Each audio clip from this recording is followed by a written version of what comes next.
पिछले 4 सालों में चीन और अमेरिका के प्रति भारत की नीति के बारे में आपकी क्या राय है? उसे क्या होना चाहिए था? मैं चीन और अमेरिका के साथ मंत्री की हैसियत से, संसद सदस्य की हैसियत से और अन्य हैसियतों से काम कर चुका हूं। हम्म। ये दोनों बिल्कुल ही अलग प्रकार के देश हैं। अमेरिकी लेन देन में विश्वास करते हैं। सौदा करने में। वे सौदों के नफे नुकसान का आकलन करते हैं। वे शादियों के समय तक ऐसा करते हैं।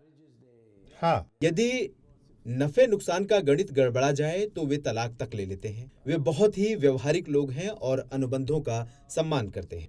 अमरीकियों में कुछ बहुत ही उम्दा सांस्कृतिक गुण पाए जाते हैं। वे अनुबंधों पर कायम रहने के लिए जाने जाते हैं। यदि वे ऐसा नहीं कर सकते हों तो वे साफ साफ बता देते हैं। यदि वे वचन दे दें तो आमतौर पर वे उस पर अडिग रहते हैं। कोई बचकाना बहाना बनाकर, जैसे मेरी नानी बीमार हो गई, वे उसे नहीं अधिक तोड़ते हैं। स्पष्टता से स्थिति को हाँ, समझाएं। पर हमारी ओर से बड़ी समस्या। मुझे अमर्त्य सेन ने चीनी अध्ययन विभाग में एक मुख्य पद संभालने के लिए आमंत्रित किया था। वो उस विभाग का अध्यक्ष था। जब मैं ये पद संभालने के लिए अमेरिका पहुंचा तो उसने कह दिया कि उसने अपना इरादा बदल लिया है, क्योंकि उसके कई सहकर्मी मेरे दक्षिणपंथी विचारों को पसंद नहीं करते हैं।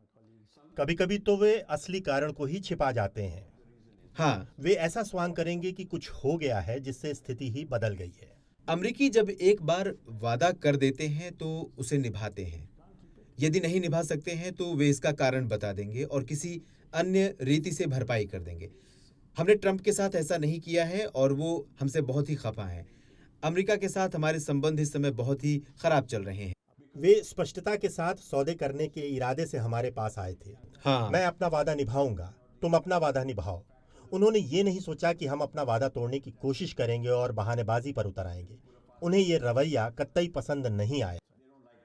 हाँ, विशेष रूप से ट्रंप चाहता है कि हम अपनी बात को दृढ़ता से रखें, साफ गोई करें या नए सिरे से अनुबंध करें। बिल्कुल। तो उनके साथ हमारी विफलता का ये एक कारण है, क्योंकि हम गाजे बाजे और आडंबर के साथ उनके पास गए, गले लगाना आदि किया। पिछली सरकार ने भी यही किया था। वॉशिंगटन वाला दौरा तो एक बड़ा मेला या तमाशा था, मानो ये कोई बड़ी पंजाबी शादी हो। हाँ, वॉशिंगटन में यही हुआ। ये बिल्कुल खोखला था। चीनी पक्ष भी आया, पर वहां कोई आडंबर या दिखावा नहीं था। वे आए, कुछ बहुत ही ठोस अनुबंधों पर मैंने हस्ताक्षर चीनियों हुए के और साथ वे चले लंबे गए। समय काम किया है और अच्छे परिणाम भी हासिल किए हैं। मैंने कैलाश मानसरोवर को खुलवाया, जो सभी कह रहे थे कि असंभव है। वे बड़े भावुक लोग हैं। वे अमरीकियों से बिल्कुल उल्टा हैं। वे तभी मैत्री करते हैं जब आपने उनका आड़े समयों में साथ दिया हो। जब शी जिनपिंग राष्ट्रपति बना, वो भारत आया, अहमदाबाद आया, मोदी के साथ झूले वाला वो नाटक किया इत्यादि। उस समय दो बातें हुई। जब वे दिल्ली लौट आए और उन्होंने एक प्रेस सम्मेलन किया, तब टाइम्स नाउ ने एक अपुष्ट समाचार प्रसारित किया। इसके आधार पर मोदी ने चीनी घुसपैठ को लेकर शी जिनपिंग को फटकार दिया। हालांकि ऐसी कोई घुसपैठ हुई ही नहीं थी।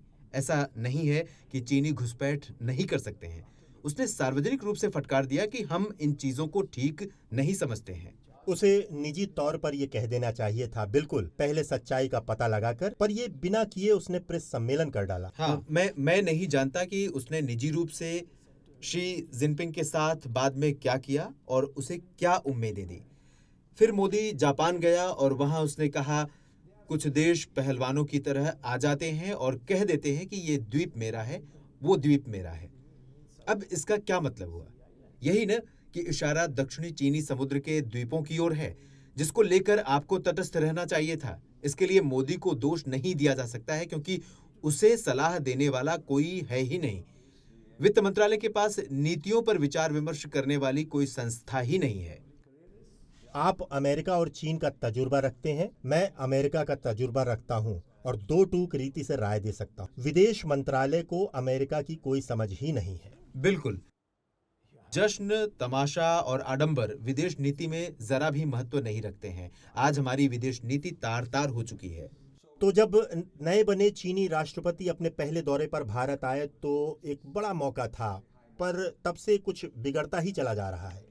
हाँ, और अब चीनी चालाकी दिखा रहे हैं। जब एक बार भारत के साथ उनके भावुक संबंधों में दरारें आ जाती हैं, तब वे हर वक्त चालाकी करेंगे। उन्होंने जवाहरलाल नेहरू के साथ यही किया था। जब नेहरू ने तिब्बत को चीन का हिस्सा मान लेने के बाद दलाई लामा को और अपने पूरे दरबार को यहाँ आने दिया और धर्मशाला में निष्कासित सरकार स्थापित करने दिया, और इसके बाद उन्होंने करमापा को 1959 में कोलोराडो अमेरिका में प्रशिक्षण प्राप्त करने दिया। उसने जासूसी करने के लिए नंदा देवी पर्वत के ऊपर एक परमाणु ट्रांसमीटर लगवा दिया। बताइए क्या बात हुई? यही न कि आपकी मैत्री कोई मतलब ही नहीं रखती है। इन दोनों देशों के साथ हमारी नीति क्या होनी चाहिए? अभी जो लोग हैं वे अमेरिका के साथ नए सिरे से सौदा कर ही नहीं सकते हैं। उन्हें ऐसे लोग लाने होंगे जिनके साथ अमेरिकी बात करने को राजी हो सकते हैं। मोदी को ऐसे लोग खोजने होंगे जिनके साथ काम करते हुए वो सहज महसूस करें। मेरे साथ उसे घबराहट हो सकती है क्योंकि मैं उसकी बातें शायद नहीं सुनूंगा। एक बार मुझे कोई काम दिया जाए तब मैं जो करना है वही करूंगा, वरना मुझे स्पष्ट रूप से बता देना होगा कि तुम ये मत करो। लेकिन भारत में जो होता है उसे देखते हुए इसकी कम ही संभावना है कि आपको रखा जाएगा, और होगा यही कि वे ही लोग बने रहेंगे। बिल्कुल। वे मीडिया के सामने बहाने करना जारी रखेंगे और ये कबूल नहीं करेंगे कि हम सचमुच गंभीर समस्या का सामना कर रहे हैं। मामला इतना बिगड़ चुका है कि सुधार के आसार नजर नहीं आ रहे। पर भारत एक महान देश है और इतनी बड़ी क्षमता वाले देश को कोई भी हमेशा के लिए दुश्मन नहीं बनाना चाहेगा।